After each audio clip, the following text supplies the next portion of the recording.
الكريم أما بعد فأعوذ بالله من الشيطان الرجيم بسم الله الرحمن الرحيم وَلَقَدْ نَصَرَكُمُ اللَّهُ بِبَدْرٍ وَأَنْتُمْ أَذِلَّةٌ فَاتَّقُوا اللَّهَ لَعَلَّكُمْ تَشْكُرُونَ صدق الله العظيم وصدق رسوله النبي الكريم ونحن على ذلك لمن الشاهدين والشاكرين والحمد لله رب العالمين ان الله وملائكته يصلون على النبي يا ايها الذين امنوا صلوا عليه وسلموا تسليما اللهم صل على سيدنا ومولانا محمد وعلى آل سيدنا ومولانا محمد وعلى اصحاب سيدنا ومولانا محمد وبارك وسلم وصلوا عليه اللهم صل وسلم وبارك على روح سيدنا ومولانا محمد في الارواح اللهم صل وسلم وبارك على جسد سيدنا ومولانا محمد في الاجساد اللهم صل وسلم وبارك على قبر سيدنا ومولانا محمد في القبور اللهم صل وسلم وبارك على سيدنا محمد النبي الأمي الحبيب العالي القدر العظيم الجاه وعلى آله وصحبه وسلم اللهم صل على سيدنا محمد معدن الجود والكرم وعلى آله وصحبه وسلم اللهم صل على سيدنا محمد النبي الأمي وعلى آله وصحبه وسلم محبت سے مل کے پڑھ لیں بلند آواز سے الصلاۃ والسلام علیک یا رسول اللہ الصلاۃ والسلام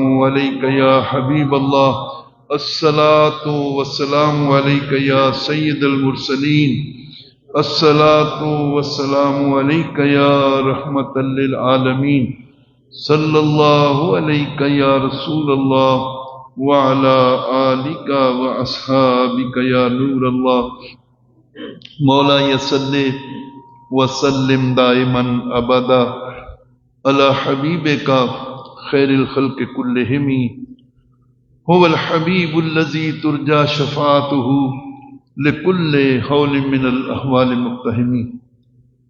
حمد و صلوات کے بعد اللہ رب العالمین جل جلالہ و اعظم شانہ و لا الہ غیرہ کی حضور دعا اے ذات احد و صمد، اے ذات غفور و رحیم، اور اے ذات ستار و غفار، تو ہماری لغزشوں، خطاؤں اور گناہوں کو معاف فرما، ہمارے ظاہر باطن پر اپنا خاص لطف و کرم فرما، ہمارے گھروں پر اپنی خصوصی عنایات، رحمتوں اور برکتوں کا نزول فرما، ہر قسم کی ارضی و سماوی آفات، بلیات، امراض اور حادثات سے پورے عالم انسانیت کو، بالخصوص حضور رحمت کائنات صلی اللہ تعالی علیہ وآلہ وسلم کی ساری امت کو، تمام اسلامی ملکوں، شہروں، بستیوں کو، اور خاص طور پر کری عشق محمد ارض وطن پاکستان کو محفوظ اور مامون فرما۔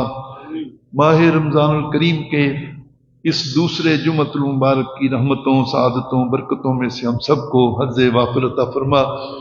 قرآن مجید فرقان حمید سے سورہ آل عمران کی بڑی معروف آیہ مبارکہ، وہاں اس کا نمبر 123 ہے۔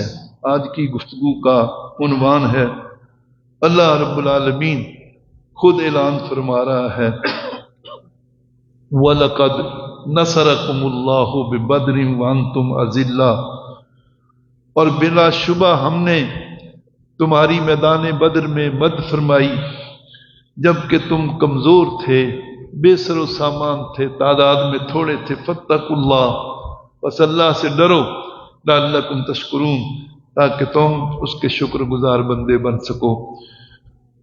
صاحب اللہ کے محبوب جناب محمد رسول اللہ صلی اللہ تعالی علیہ وآلہ وسلم نے 13 برس مکہ المکرمہ میں گزارے، اور آپ اور آپ کے اصحاب پر اعلان نبوت کے بعد جتنی سختیاں ہوئیں، جتنے مصائب ہوئے، جتنے شدائد انہوں نے برداشت کیے، وہ بھی انسانی تاریخ کا ایک ایسا حصہ ہے جس کی کہیں اور مثال نہیں ملتی۔ آپ کے صحابہ کو پتھروں پہ گھسیٹا گیا، انگاروں پہ لٹایا گیا، کوڑے برسائے گئے، دنیا کا ہر ستم ان پر آزمایا گیا، لیکن اللہ کے محبوب علیہ الصلوۃ والسلام نے ان کو جواباً کسی قسم کی کارروائی سے منع کی رکھا۔ حضرت سید الشہداء حمزہ اسد اللہ و رسول، وہ مسلمان ہو گئے تھے۔ اس جیسے بہادر لوگ وہ بار بار آ کے پوچھتے تھے، حضور جب سے کلمہ پڑھا ہے ہمارا جینا ان لوگوں نے حرام کر رکھا ہے، ہمیں اجازت دو ہم ان سے دو ہاتھ کریں، لیکن حضور ان سے فرماتے ابھی وقت نہیں آیا ہے، اپنے جذبات اور احساسات کو کنٹرول کرو۔ اور کسی عقل مند اور دانش مند جرنیل کا کام یہ ہوتا ہے کہ وہ مقابلے سے پہلے پوری تیاری کرتا ہے، اپنی فوج کی پوری تربیت اور ٹریننگ کرتا ہے، پھر اس کو میدان میں لاتا۔ تو یہ 13 سالہ دور جو ہے یہ ضبط کا دور تھا، تربیت کا دور تھا۔ ان کے اندر وہ ساری اہلیتیں برداشت کی اللہ کے محبوب علیہ الصلوۃ والسلام نے پیدا کی۔ پھر جب ہجرت کے بعد حضور مدینہ المنورہ تشریف لے آئے تو اللہ رب العالمین نے اپنے محبوب علیہ الصلوۃ والسلام کو جہاد کا حکم ارشاد فرما دیا، جہاد کی اجازت عطا فرمائی۔ جہاد جوہد سے نکلا ہے، جس کے معنی ہیں محنت کرنا، کوشش کرنا، کاوش کرنا، مشقت برداشت کرنا۔ اور امام راغب اصفہانی کہتے ہیں کہ یہ 3 طرح کا ہوتا ہے جہاد: مجاہدۃ العدو والشیطان والنفس، دشمن کے خلاف جہاد، شیطان کے خلاف جہاد، اور اپنے نفس کے خلاف جہاد۔ آج جہاد کو بڑا نامناسب انداز میں انٹرپریٹ کیا جا رہا ہے۔ ہر تخریب کار، دہشت گرد، بے ایمان وہ کہتا ہم جہاد کر رہے ہیں۔ جہاد کا جو سکوپ ہے وہ بہت لمیٹڈ اور محدود ہے، اس کی تفصیل ساری موجود ہے۔ میں نے 25 سال CSS کو اس پر لیکچر دیے ہیں جہاد پر۔ 1400 آیتیں ہیں قرآن مجید میں جہاد پر۔ کتنی؟ 1400 آیتیں ہیں جی۔ روزے کا حکم کتنی آیتوں میں؟ 1 آیت میں کتب علیکم الصیام، یا زیادہ سے زیادہ اگلی آیت میں کہا فمن شاہد منکم الشہر فلیصم، کیونکہ رمضان کے مہینے کے روزے فرض ہیں، اس لیے کہا کہ جو اس مہینے کو پائے وہ اس کا روزہ رکھے۔ 2 آیتوں میں روزے کا حکم ہے۔ پوری روئے زمین کے اسلام دشمن لوگ اگر یہ چاہیں کہ مسلمان ہم سے قیمت لے لیں، روزہ چھوڑ دیں، یہ ممکن ہے؟ یہ ممکن نہیں ہے۔ یہ ہمارے ایمان کا مسئلہ ہے، یہ ہمارے دین کا مسئلہ ہے۔ مسلمان گرمی ہو یا سردی ہو ساری دنیا کی دولت ٹھکرا دیں گے، اللہ کی رضا کے لیے روزہ ضرور رکھیں گے۔ جہاد، نماز کا حکم کتنی آیتوں میں؟ 750 آیتوں میں۔ جہاد کا حکم 1400 آیتوں۔ تو جہاد کیا ہے اس کو سمجھیں، اللہ کی رضا کے لیے، اس کے محبوب جناب محمد الرسول اللہ صلی اللہ تعالی وسلم کی خوشنودی کے لیے، اسلام کی سرفرازی اور سربلندی کے لیے، اسلامی مملکت کے دفاع اور حفاظت کے لیے، اور مسلمانوں کے جان مال عزت آبرو کی حفاظت کے لیے، اور اپنے نفس کو شیطانی حوادثات اور وسواس سے بچانے کے لیے جو بھی محنت کی جائے گی، جو بھی مشقت کی جائے گی، جو بھی تکلیف برداشت کی جائے گی، جو بھی جانی مالی قربانی دی جائے گی، اس کو جہاد کہا گیا، اس کو جہاد کہا گیا۔ تو مقصود کیا ہے؟ اس لیے جہاں جہاں لفظ جہاد آیا ہے، فی سبیل اللہ کا ساتھ لفظ آیا کہ یہ جہاد اپنی ذات کے لیے نہیں، اللہ کے راستے میں ہو، اللہ کے لیے ہو۔ جہاد فی سبیل اللہ۔ میں پوچھتا ہوں کہ یہ ہمارے ملک میں خاص طور پہ بلوچستان میں اور صوبہ سرحد میں یہ جو تخریب کار ہیں، جو مختلف مسجدوں پہ حملہ کر کے علماء کو شہید کر رہے ہیں، یا ٹرین اغوا کر کے معصوم شہریوں کو پریشان کر رہے ہیں، جی یہ کون سا جہاد ہے؟ کیا یہ اللہ کی رضا کا کام ہے؟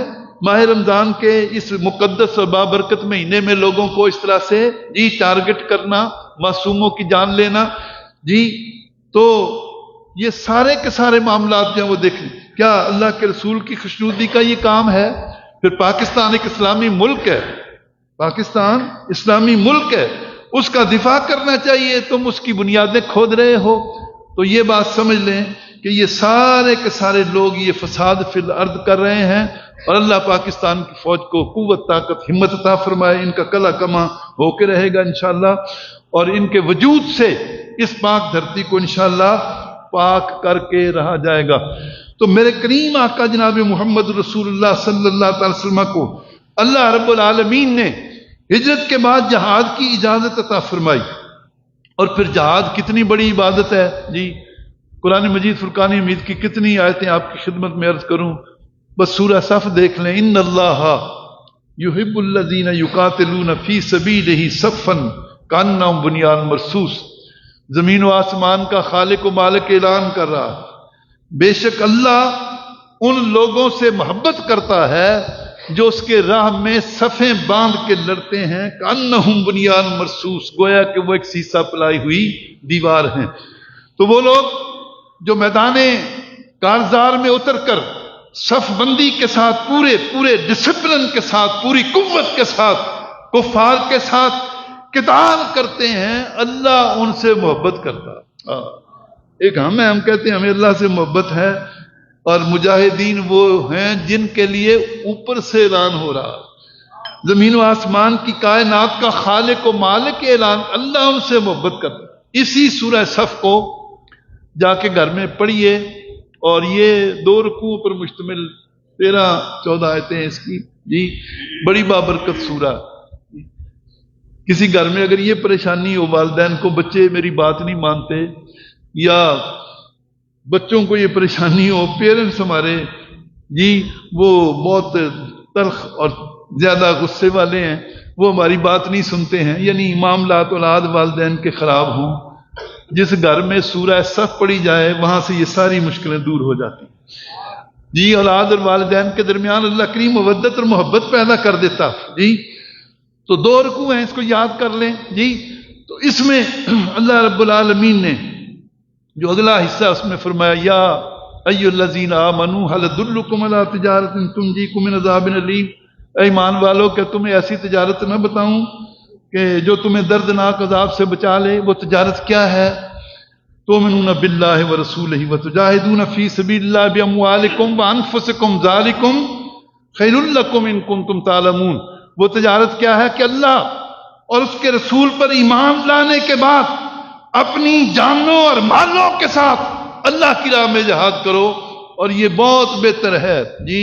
اور پھر آگے فرمایا یغفر لکم ذنوبکم. جب تم اللہ کے لیے جہاد کے لیے نکلو گے، اللہ گناہ بھی معاف. یغفر لکم ذنوبکم ویدخلکم فی جنات تجری من تحتها الانہار ومساکن طیبۃ فی جنات عدن ذلک الفوز العظیم واخری تحبونها نصر من اللہ وفتح قریب. اللہ سدا بہار جنتیں بھی تمہیں عطا فرمائے گا، اس میں موجود ساری نعمتوں کا بھی تمہیں مالک بنائے گا، اور دنیا میں بھی اللہ کریم تمہیں فتح اور نصرت عطا فرمائے. جو قوم میدان جہاد میں اترے گی فتح اسی کو حاصل ہوگی. تو یہ سورہ صف ہے. اللہ رب العالمین نے بہت جگہ مجاہدین کی تعریف اور توصیف فرمائی ہے. میں صرف یہ کہنا چاہتا ہوں کہ مدینہ منورہ ہجرت کے بعد یہ 10 سالہ دور ہے اللہ کے محبوب علیہ الصلوۃ والسلام کا. اب اللہ نے جہاد کی اجازت دی، اور اللہ کے حکم پر اس کے محبوب محمد رسول اللہ صلی اللہ تعالی وسلم نے مدینہ کی ریاست کے دفاع کے لیے، مسلمانوں کے تحفظ کے لیے، اسلام کی سرفرازی اور سربلندی کے لیے طاقت اور قوت کا راستہ اختیار کیا، جہاد کا راستہ اختیار کیا. 10 سالہ دور میں میں پروفیسر آدمی ہوں، میں چیلنج کر کے فگر دے رہا ہوں جی، اور اپنی ساری زندگی کے مطالعہ کا حاصل آپ کو بیان کر رہا ہوں. ان 10 سالوں میں اللہ کے محبوب محمد رسول اللہ صلی اللہ علیہ وسلم نے 19 غزوات میں شرکت کی. کتنی غزوات میں؟ 19 غزوات میں. غزوہ اس مقدس جنگ کو کہتے ہیں جس میں سرکار خود بنفس نفیس شریک ہوں، اس کو غزوہ کہتے ہیں. 19 غزوات میں، اور 9 غزوات ایسے ہیں جس میں لڑائی ہوئی باقیوں میں یا دشمن بھاگ گیا یا اس نے صلح کر لیا، میدان چھوڑ دیا اس نے. 9 غزوات میں جی لڑائی ہوئی ہے، اور ان 9 غزوات اور ان 10 سالوں میں اللہ کے محبوب محمد رسول اللہ صلی اللہ علیہ وسلم نے 10 لاکھ مربع میل کا علاقہ فتح کیا. کتنا؟ 10 لاکھ مربع میل. اس کو اگر دنوں پہ تقسیم کریں تو 274 مربع میل 274 مائل یہ روزانہ کے حساب سے حضور کی فتوحات کا علاقہ بنتا ہے. 274 مربع میل. پشاور لاہور سے کتنا ہے؟ میرا حال 274 میل نہیں ہے جی. ملتان بھی 274 میل نہیں ہے. تو مطلب مربع میل آپ سمجھتے، 274 مربع میل فی دن اللہ کے محبوب نے ان 10 سالوں میں جہاد کے ذریعے سے علاقہ فتح کیا. اور بندے کتنے ہلاک ہوئے، یہ بات توجہ طلب ہے. ٹوٹل اس ساری کی ساری 10 سالہ مدنی جد و جہد میں جہاد میں 1018 آدمی یہ ہلاک ہوئے. ان میں سے 259 مسلمان شہید ہوئے. کتنے؟ 259. اور 759 نان بلیورز قتل ہوئے. میں نے اس لیے کہا کہ یہ جو 759 ہیں نان بلیورز، اس میں 450 یہودی ہیں. جب خیبر حضور نے فتح کیا تو ان کو سامنے کھڑا کر کے یہودی جج کو عدالت کی کرسی پہ بٹھایا کہ تمہارے یہ یہودی مدینہ میں ہمارے ساتھ معاہدے میں شریک تھے، وہاں بھی غداری کرتے رہے، پھر یہاں آ گئے، یہاں بھی شرارتیں کر رہے تھے بیٹھ کے. تو جو لوگ میثاق کی خلاف ورزی کریں تو رات کا قانون ان کو کیا سزا دیتا ہے. تو یہودی عالم نے فیصلہ دیا جو لوگ کسی قوم سے ٹریٹی کریں، معاہدہ کریں، پھر اس کی خلاف ورزی کریں، ان کی سزا یہ ہے کہ ان کو قتل کر دیا جائے. تو خیبر کی فتح کے بعد 450 یہودی کتنے؟ وہ یہودی جج کے حکم پر ان کو قتل کیا گیا.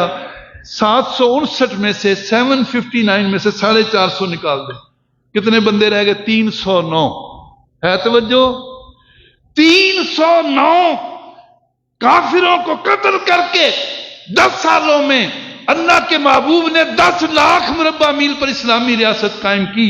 یہ اس ارشاد کی تعبیر، انا نبی الرحمہ و نبی الملحمہ، میں رحمت کا نبی بھی ہوں، جنگ کا نبی بھی ہوں. میں رحمت کا نبی بھی ہوں، جنگ کا نبی بھی ہوں. میرے کریم آقا جناب محمد رسول اللہ صلی اللہ تعالی وسلم نے جہاد فی سبیل اللہ کے لیے طاقت قوت تلوار کا استعمال کیا، لیکن کتنی لیاقت کے ساتھ، کتنی دانشمندی کے ساتھ، کتنی احتیاط کے ساتھ. تو یہ سمجھ آتی ہے آپ کو 309 بندے مار کے. دنیا کی تاریخ پڑھیں، پہلی جنگ عظیم میں 1 کروڑ انسان ہلاک ہوئے. 1 کروڑ کتنے؟ اور دوسری جنگ عظیم میں 2 کروڑ انسان ہلاک ہوئے. 2 کروڑ انسان. اور مقصد کیا تھا؟ بندربان تھی علاقوں کی. پھر دنیا کے سارے جرنیلوں کی تاریخ پڑھ لیں جی، پھر مقابلہ کریں حضور کی ذات گرامی سے. نپولین بوناپارٹ فرانس کا حکمران، اس نے پورا یورپ فتح کیا.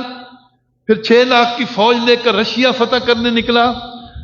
پلاننگ ٹھیک نہیں تھی، وقت کا انتخاب صحیح نہیں تھا، برفباری تھی، رشین پیچھے ہٹتے چلے گئے، فوجیں آگے بڑھتی گئی جی. راشن ختم ہو گیا، رسد کا سامان ختم ہو گیا، پیچھے سے کوئی کمک نہیں آ رہی تھی. 5.5 لاکھ فوجی نپولین بوناپارٹ کے، وہ روس میں برف کے نیچے دب کے ہلاک ہو گئے. پھر واپس لوٹا ناکام جی. تو قوم نے دھکے مار کے ملک سے نکال دیا، دفع ہو جاؤ. تم نے اس قوم کے 5.5 لاکھ بچے جی اس روس پر حملے کی اس واردات میں ہلاک کروا دیے، دفع ہو جاؤ، ہم تمہیں قبول کرنے کے لیے تیار نہیں. اور ہسٹری میں، یورپین ہسٹری میں last 100 day of Napoleon Bonaparte پورا ایک چیپٹر ہے. وہ کہتے ہیں جس قوم کو میں نے پوری دنیا کا فاتح بنایا، اس نے مجھے ملک میں داخل نہیں ہونے دیا. کیوں؟ غلطی کی ہے. غلطی کیا کی ہے؟ اپنی قوم کے 5.5 لاکھ بچے مروائے ہیں تو قوم نے معاف نہیں کیا. لیکن اللہ کے محبوب جناب محمد رسول اللہ، ان کا انداز جی جہاد دیکھیے کہ 10 لاکھ مربع میل علاقہ فتح کیا ہے. بندے کتنے؟ 309 لاکھ ہوئے. یہ ہے کہ سرکار دو عالم صلی اللہ تعالی وسلم رحمت کے نبی بھی ہیں اور جنگ کے نبی بھی ہیں. اور پہلا جو غزوہ ہے وہ غزوہ بدر ہے جی، پہلا غزوہ بدر ہے۔ اللہ اکبر۔ 313 حضور کے صحابہ وہ اللہ کے محبوب جناب محمد رسول اللہ کی قیادت میں نکلے۔ سرکار کو یہ بتایا گیا اللہ کی طرف سے کہ آپ اپنے اصحاب کو لے کے نکلیے، یا تو اللہ آپ کو قافلے پر فتح عطا فرمائے گا یا لشکر پر فتح عطا فرمائے گا۔ مکہ والوں نے ابو سفیان کی قیادت میں اپنی ساری دولت دے کر ان کو شام بھیجا کہ جاؤ اس سارے کے سارے سفر سے جو نفع حاصل ہو اس سے اسلحہ لے کے آؤ، اس سے جی لڑنے مرنے کا ساز و سامان لے کے آؤ، ہم پوری قوت کے ساتھ مدینے پہ حملہ کر کے مسلمانوں کو صفحہ ہستی سے مٹائیں گے۔ یہ ان کا پلان ہے۔ حضور کو اطلاع ہوئی تو حضور اس کارواں کو جو ابو سفیان کی قیادت میں شام سے واپس آ رہا تھا مکہ والا، اس کا راستہ روکنے کے لیے آگے بڑھے، لیکن جیسے ہی آپ وادی روحا سے آگے زعفران کے مقام پر پہنچے تو یہ اطلاع ملی ابو سفیان بڑا سیانہ آدمی تھا، وہ راستہ بدل کے جی وہ دوسرے راستے سے مکے پہنچ گیا ہے، وہ ہمارے مقابلے میں اب نہیں آئے گا۔ لیکن ادھر مکہ سے ابو جہل 1000 کا لشکر جرار لے کر پوری تیاری کے ساتھ وہ مدینہ المنورہ کی طرف بڑھ رہا ہے، مسلمانوں کے ساتھ وہ لڑائی کرنا چاہتا ہے۔ اس کو منع بھی کیا گیا، اس کو بتا بھی دی گیا ابو سفیان کے قافلے کی حفاظت کے لیے تم نکلے تھے، وہ تو پہنچ گیا، واپس آ جاؤ واپس، لیکن اس نے واپس آنے سے انکار کر دیا، وہ آگے بڑھ رہا ہے۔ اللہ کے محبوب جناب محمد رسول اللہ صلی اللہ تعالی وسلم اس اطلاع پر میدان بدر میں پھر جا کے جلوہ آرا ہوئے۔ اب رمضان کا مہینہ ہے جی، 17 رمضان مبارک کو یہ غزوہ جو ہے وہ ہوا ہے، اور 20 رمضان مبارک کو مکہ فتح ہوا ہے۔ فتح مکہ بھی 10 رمضان کو حضور نکلے تھے، 20 کو مکہ فتح ہوا، فتح مکہ کا غزوہ۔ تو یہ دو بڑے اہم واقعات ہیں تاریخی۔ تو سرکار دو عالم صلی اللہ تعالی وسلم کے اصحاب کی بے سر و سامانی کا عالم کیا ہے کہ اتنی سواریاں کم ہیں کہ ایک سواری 3 آدمیوں کے استعمال کے لیے ہے۔ حضور کے ساتھ بھی 2 صحابہ شریک۔ جب ان کی باری آئی تو انہوں نے کہا یا رسول اللہ، یا حبیب اللہ، آپ اس لشکر کے قائد ہیں، سپہ سالار ہیں، ہم اپنی باری قربان کرتے ہیں، ہم پیدل چلیں گے، حضور آپ سواری پہ اونٹنی پہ موجود رہیں۔ تو اللہ کے محبوب نیچے اترائے، فرمایا میں یہ نہیں کر سکتا، جتنا اللہ کی راہ میں پیدل چلنے کے اجر و ثواب کا شوق تمہیں ہے اس سے زیادہ مجھے ہے۔ میں میدان جنگ میں بھی اپنے غلاموں کی حق تلفی کرنے کے لیے تیار نہیں۔ یہ کیفیت ہے۔ پھر سرکار دو عالم علیہ السلام نے میدان بدر میں جی پورے کا پورا نقشہ جو ہے وہ بنایا ہے، اپنے اصحاب کو سمجھایا ہے اور پوری ان کو پلاننگ دی ہے۔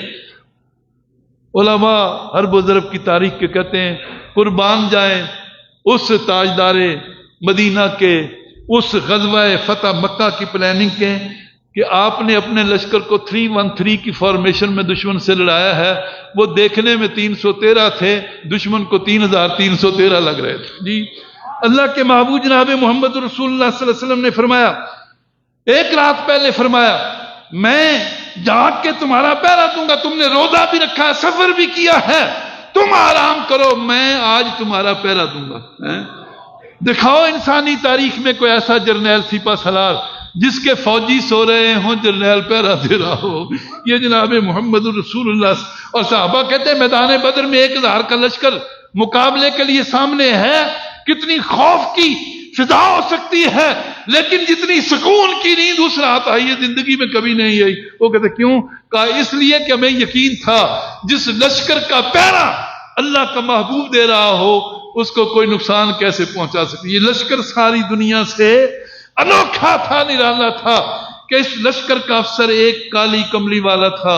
اور پھر حضور نے میدان بدر کا جب نقشہ ان کو سمجھایا ہے تو دائرے لگا کے انگلیوں سے نشان لگائے ہیں، کہا یہاں ابو جہل قتل ہوگا، یہاں عتبہ قتل ہوگا، یہاں شیبہ قتل ہوگا۔ اور صحابہ قسمیں اٹھا کے کہتے ہیں ایک رات پہلے اللہ کے محبوب نے جس مقام پر انگلی رکھ کر جس بے ایمان کا نام لیا ہے اگلے دن وہ وہیں قتل ہوا تھا، وہیں مرا پڑا تھا۔ ما تدری نفس بأی ارض تموت، سورہ لقمان کی آخری آیتیں پڑھ کے اہل سنت کے مخالفین کہتے ہیں اللہ فرماتا ہے کوئی شخص نہیں جان سکتا کہاں کس کو موت آئے گی۔ ما تدری نفس، کوئی بندہ نہیں جان سکتا۔ میں ان سے پوچھتا ہوں بخاری مسلم کی حدیثیں ہیں اور بڑی معتبر حدیثیں. حضور نے ایک دن پہلے بتایا یہاں ابو جہل قتل ہوگا. یہاں مانا یہ ہے کہ ہر کوئی نہیں جان سکتا ہے. یہ میری اور آپ کی بات ہو رہی ہے، نبیوں اور رسولوں کی بات نہیں ہو رہی. اللہ اپنے محبوبوں کو غیب کی اطلاع دے دیتا. جی اللہ اپنے محبوب کو بتا، تو سرکار کے بتانے سے اعلان کیا. اور پھر ظاہر ہے ان 313 مجاہدین نے جی جو کارنامہ کیا ہے. اللہ کریم آپ کو بار بار مدینہ پاک لے جائے، میدان بدر جائیں، شہدائے بدر کے جی مزارات پہ حاضری دیں. یہ اللہ کی مہربانی ہے کہ میں نے جتنے سفر کیے ہیں، جاتے ہوئے بھی آتے ہوئے بھی، میں شہدائے بدر کے مزارات پہ ضرور حاضر ہوا ہوں. اور ابھی انشاءاللہ اتوار کی شام کو جائیں گے.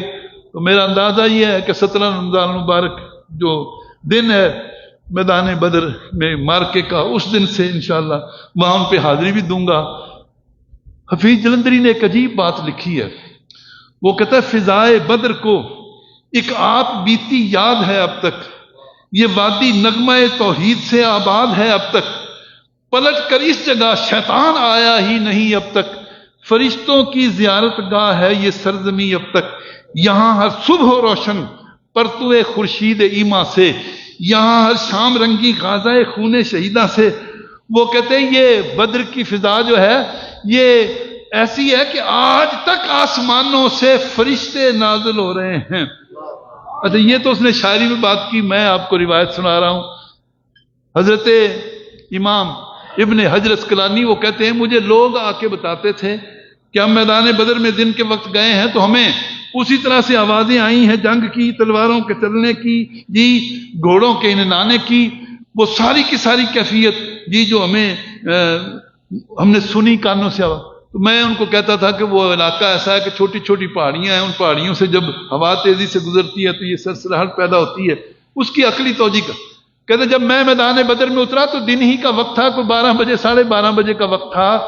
تو ایک اجنبی میرے قریب آیا، اس نے کہا ابن حجر بڑی وضاحتیں دیتے تھے، ذرا توجہ کرو، جبریل کی آوازیں سنائی دے رہی ہیں، گھوڑوں کی آوازیں آ رہی کہ نہیں آ رہی. تو کہتے میں نے غور سے سنا تو یہ آوازیں. تو اس نے کہا میں نے یہ جان لیا کہ اللہ رب العالمین نے میدان بدر کی اس ویڈیو کو ڈیلیٹ نہیں ہونے دیا. اسی فضا میں یہ ویڈیو آج تک موجود ہے اور قیامت تک موجود رہے گی. اور وہ پھر لکھتے ہیں کہ پر یہ آواز ہر کسی کو سنائی نہیں دیتی، جس کا باطن روشن ہو اس کو یہ آوازیں آتی. یہ وادی نغمہ توحید سے آباد ہے اب تک. اس میدان کا منظر جو ہے وہ بڑا عجیب منظر ہے. پھر سرکار دو عالم صلی اللہ تعالی وسلم نے جی اپنے اصحاب کو جی کس طرح سے لایا ہے. حضرت عبد الرحمن ابن عوف، وقت کے دامن میں اتنی گنجائش نہیں میں تفصیل میں جاؤں جی. حضرت عبد الرحمن ابن عوف بڑے معروف صحابی ہیں جی. وہ کہتے ہیں میدان بدر میں 2 نوجوان جی وہ میرے دائیں بائیں آ کے کھڑے ہو گئے. ہم انصاری ہیں، مدینہ کے رہنے والے ہیں، معاذ اور معوذ نام ہے. ہم نے کبھی مکہ نہیں دیکھا، مکے گئے نہیں. یہ جو کافروں کا لشکر ہے اس میں ابو جہل کون سا ہے جی؟ اس لشکر کا امیر کون سا ہے جی؟ کل 15 مارچ کو حکومت پاکستان نے اعلان کیا ہے یوم دفاع تحفظ ناموس رسالت. یوم تحفظ ناموس رسالت. ناموس رسالت کا دفاع کرنے کے لیے مسلمانوں کے جذبات اور احساسات جو ہیں وہ پوری دنیا میں پیش کرنے. حضرت عبد الرحمن ابن عوف کہتے ہیں میں نے ان نوجوانوں کی شکلیں دیکھ کے کہا تمہیں کام کیا ہے ابو جہل سے جی؟ تو انہوں نے کہا کہ قسم کھائی ہے مر جائیں گے یا ماریں گے ناری کو، سنا ہے گالیاں دیتا ہے وہ محبوب باری کو. یہ ہے تحفظ ناموس رسالت کا جذبہ جو صحابہ کرام علیہ رضوان کے سینوں میں تھا، جس کو قوم کے اندر منتقل کرنا ضروری ہے. ان نوجوانوں نے کہا ہمیں یہ اطلاع ملی ہے کہ یہ اللہ کے محبوب محمد رسول اللہ کی بے ادبیاں گستاخیاں کرتا ہے، ہم گھر سے طے کر کے آئے ہیں، اس کو صفحہ ہستی سے مٹانا ہے. پھر وہ کہتے ہیں میں نے اشارہ کیا وہ جو کالے اور سفید رنگ کے گھوڑے پہ بیٹھا ہے جی وہ بے ایمان ابو جہل ہے. کہتے ہیں وہ دونوں کے دونوں شہزادے وہ جپٹے ہیں. حضرت معاذ نے وار کیا، اس کی پنڈلی کاٹی ہے، دوسرے نے وار کیا گھوڑے سے ان کو گرا دیا جی گھوڑے سے. پھر پیچھے اکرمہ ابو جال کا بیٹا وہ دیکھ رہا تھا، اس نے حضرت معاذ کے بازو پہ وار کیا تو یہ بازو کٹ گیا، ساتھ لٹک رہا تھا، جی بازو کٹ گیا۔ پھر وہ تلوار چلانے میں حائل ہو رہا تھا، اس کو پاؤں کے نیچے رکھ کے اپنے جسم سے الگ اپنے جسم، جب 70 بے ایمان قتل ہو گئے، 70 گرفتار ہو گئے، اور یہ مسلمانوں کو مٹانے کا خواب سجا کے اپنی آنکھوں میں آنے والا لشکر دم دبا کے بھاگ رہا تھا، جی تو یہ نوجوان معاذ حضور کی خدمت میں حاضر ہوا ہے، اپنا کٹا ہوا بازو کندھے پہ رکھا ہوا ہے، سلوٹ کیا، یا رسول اللہ میں نے ابو جال کو قتل کیا۔ دونوں بھائی آئے، ہم نے قتل کیا۔ اچھا تو کس نے پہلے وار کیا؟ معاذ نے کہا جی میں نے پہلے وار کیا۔ تو سرکار دو عالم علیہ السلام نے کہا ابو جال کا سارا سامان اس کو ملے گا، باقی چھوٹے بھائی کو بھی دیا۔ تو کہا حضور یہ میرا بازو بھی آپ کی ناموس کی حفاظت کے لیے، جی وہ کام آ گیا۔ کہا فکر نہ کرو، سرکار نے وہ کٹا ہوا بازو جسم کے ساتھ لگایا ہے، لعاب دہن سے آپریٹ کیا ہے، وہ کٹا ہوا بازو جوڑ دیا۔ اگر تمہیں اللہ کے محبوب کی محبت میں بازو کٹانا آتا ہے تو اللہ کے محبوب کو تھوک لگا کے بازو جوڑنا بھی آتا، بازو جوڑنا بھی۔ حضرت عبداللہ بن مسعود رضی اللہ عنہ یہ حضور کے صحابہ میں بڑے کمزور سے دبلے پتلے سے یہ صحابی تھے، اور یہ عالم صحابہ میں ان کا شمار ہوا۔ حضرت عبداللہ بن مسعود یہ کسی کام سے گئے ہوئے تھے، جب میدان بدر میں پہنچے تو لڑائی ختم ہو گئی تھی۔ حضور سے عرض کیا یا رسول اللہ، یا حبیب اللہ، غزوہ تو لڑائی تو ختم ہو گئی، میں کفر اور اسلام کی اس پہلی جنگ میں شرکت کا جو ثواب ہے اس سے محروم رہ گیا۔ کہا نہیں معروم نہیں رہے، تم آن ڈیوٹی تھے، جاؤ میدان جنگ کا چکر لگاؤ، اگر کوئی بے ایمان سسک رہا ہے، تڑپ رہا ہے، اس کا کام تمام کر کے تم بھی مجاہدین میں شامل ہو جاؤ۔ مجاہد حضرت عبداللہ بن مسعود رضی اللہ عنہ وہ کہتے ہیں میں آگے بڑھا تو میں نے دیکھا ابو جہل ابھی تڑپ رہا ہے، ابھی اس کی جان نہیں نکلی ہے۔ میں اس کے سینے پہ جا کے بیٹھ گیا، اس نے آنکھ کھول کر کون ہے؟ کہا میں عبداللہ بن مسعود، میں عبداللہ بن مسعود۔ جب مکی دور میں سورہ رحمان نازل ہوئی جو عروس القرآن ہے، تو اللہ کے محبوب علیہ الصلوۃ والسلام نے صحابہ سے فرمایا کوئی میرا صحابی ہے جو جائے اور کعبۃ اللہ الکریم کے سامنے کھڑے ہو کے کافروں کو سورہ رحمان سنائے؟ جی حضرت عبداللہ بن مسعود کہتے ہیں میں نے کہا حضور یہ کام میں کروں، کافروں کو قرآن سنانا، جی یہ تبلیغ ہے، یہ تبلیغ ہے۔ تو کہا جب میں نے سورہ رحمان کی تلاوت کی، ابو جہل غصے سے دوڑا ہوا آیا، اس نے زور سے میرے منہ پہ تھپڑ مارا، میرے کان کا پردہ پھٹ گیا، کان کا پردہ پھٹ گیا۔ تو جب میں نے کہا میں سینے پہ بیٹھنے والا ابو جہل عبداللہ بن مسعود ہوں جس کو تھپڑ مار کے تو نے کان کا پردہ اور نیچے گرا کے تو نے بے عزت کیا تھا، دیکھ اللہ نے تجھے ذلیل کیا ہے، ہمیں اسلام کی وجہ سے عزت عطا فرمائی۔ اسلام کے کیا کرنے چلے؟ تیرا سر بے ایمان کاٹنے لگاؤں۔ اس نے کہا پھر اچھا کندھے کے قریب سے کر کے کاٹنا کہ جب مقتولین کے سر پڑے ہوئے ہوں تو پتہ چلے یہ ابو جہل کا سر ہے۔ بے ایمان کتنا، ضدیت، ہٹ دھرم کتنا۔ حضرت عبداللہ بن مسعود کہتے ہیں میں نے تلوار کا وار کر کے ابو جہل کا سر کاٹ دیا۔ اب میں پتلا کمزور سا آدمی تھا، مجھ سے اٹھایا نہیں جا رہا تھا، مجھ سے ابو جہل کا سر اٹھایا نہیں جا رہا تھا، تو میں نے تلوار سے کان میں سوراخ کر کے رسی ڈال کے ابو جہل کا سر گھسیٹ کے اللہ کے محبوب کی خدمت میں پیش کیا۔ تو سرکار نے دیکھا سامنے جبریل کھڑا مسکرا رہا، سامنے جبریل کھڑا ہے مسکرا رہا ہے، اور جبریل عرض کرتا ہے یا رسول اللہ، یا حبیب اللہ، اللہ پوچھتا ہے اس ابو جہل نے تھپڑ مار کے مکے میں سورہ رحمان کی تلاوت پر تمہارا کان جو ہے اس کا پردہ پھاڑ دیا تھا، اب دیکھو اللہ نے کیسا پیارا بدلہ تمہیں دیا، اب دیکھو اس رب نے تمہیں کتنی عزت دی اور کیسا بدلہ جو ہے وہ دیا ہے۔ یہی طاقت دکھائی حق اور حق کے پاسبانوں نے، ہزاروں کو بچھاڑا 313 جوانوں میں۔ آج پوری روئے زمین پر 1 ارب 80 کروڑ سے زائد مسلمان ہیں، جی 58 اسلامی ملک ہیں، اور یہ ساری کی ساری گلشن اسلام میں جو آ رہے ہیں کہ پاکستان بھی اس وقت جی 7ویں ایٹمی قوت ہے، اور یہ ایسی قوت ہے، ایٹمی قوت ہے کہ اب اس کا دشمن بھی اس کی طرف میلی آنکھ سے نہیں دیکھ سکتا جی۔ اور اگر ہم ایٹمی قوت نہ ہوتے تو انڈیا کب سے شرارتیں، اب اس کو پتا ہے پاکستان کے ایٹمی میزائل کی ٹیکنالوجی وہ بڑی اپ گریڈ ہے، انڈیا کے 17 شہر جی وہ ہماری میزائل رینج میں ہیں، 3 منٹ کے اندر دہلی، آگرہ اور یہ سارے کے سارے کلکتہ کے شہر جو ہیں وہ خاک میں ملانے کی قوت ہم رکھتے ہیں۔ تو جب تک قوت نہیں ہوگی، طاقت نہیں ہوگی، امن قائم نہیں ہو سکتا، لوگوں کے جان مال عزت آبرو کا تحفظ نہیں ہو سکتا۔ اسلام نے یہ تعلیم دی ہے پوری قوت طاقت حاصل کرو، دنیا میں تم اسلام کے علمبردار ہو۔ اسلام امن کا دین ہے، سلامتی کا دین ہے، لوگوں کے جان مال عزت آبرو کی حفاظت کا دین ہے، اور لوگوں کی جان مال عزت آبرو کی حفاظت طاقت قوت کے بغیر نہیں ہو سکتی ہے، طاقت قوت کے بغیر جی۔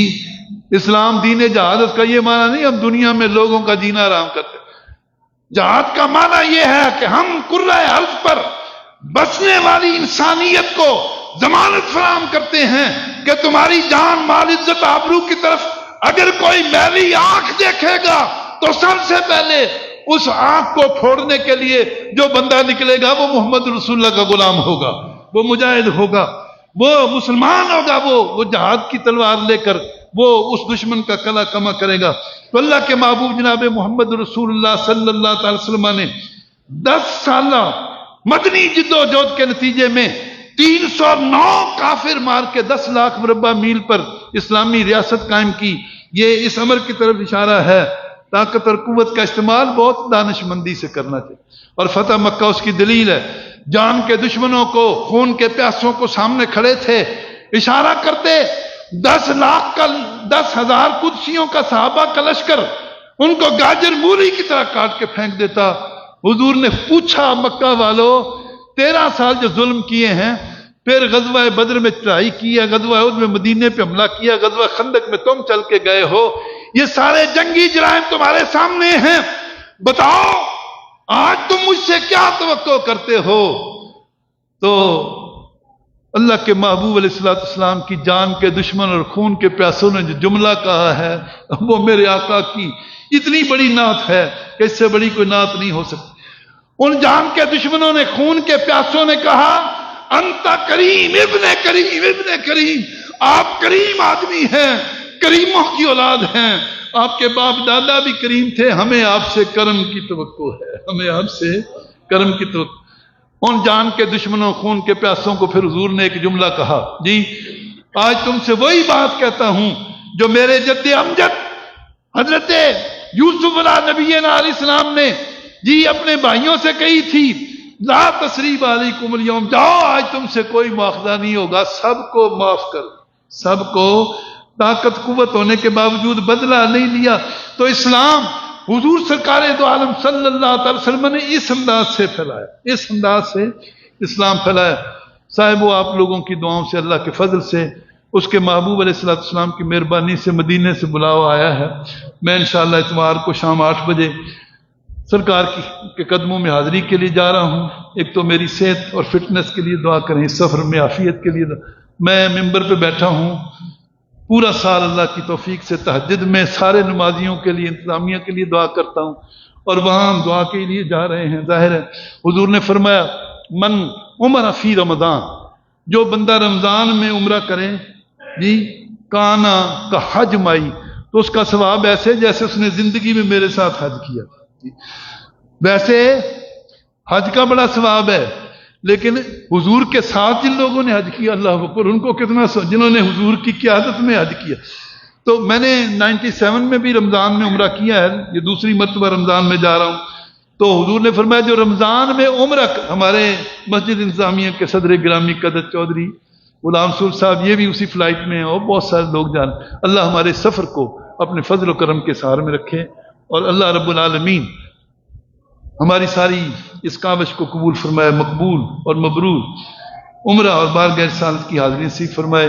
یہ رمضان مبارک کا جمعہ ہے، ہم آخری عشرے میں مسجد کے سالانہ اخراجات کے لیے چندہ اکٹھا کرنے کی اپیل کرتے تھے، اور میں نے چونکہ جانا تھا اس لیے میں نے 10 دن سے یہ مہم شروع کی ہوئی ہے۔ تو جتنے لوگ بیٹھے ہیں، یہ دوسرا جمعہ رمضان پر، غلے موجود ہیں زکوٰۃ کا بھی اور دوسرا مسجد کا بھی، اپنی جیب سے اللہ کی راہ، اللہ کی رضا کے لیے جی شہدائے بدر کے 14 شہدائے بدر کے جی خون کا صدقہ کر کے مسجد کے ساتھ تعاون فرمائیں. اللہ آپ کے ان معاملات کو قبول فرمائے. واخر دعوانا الحمدللہ.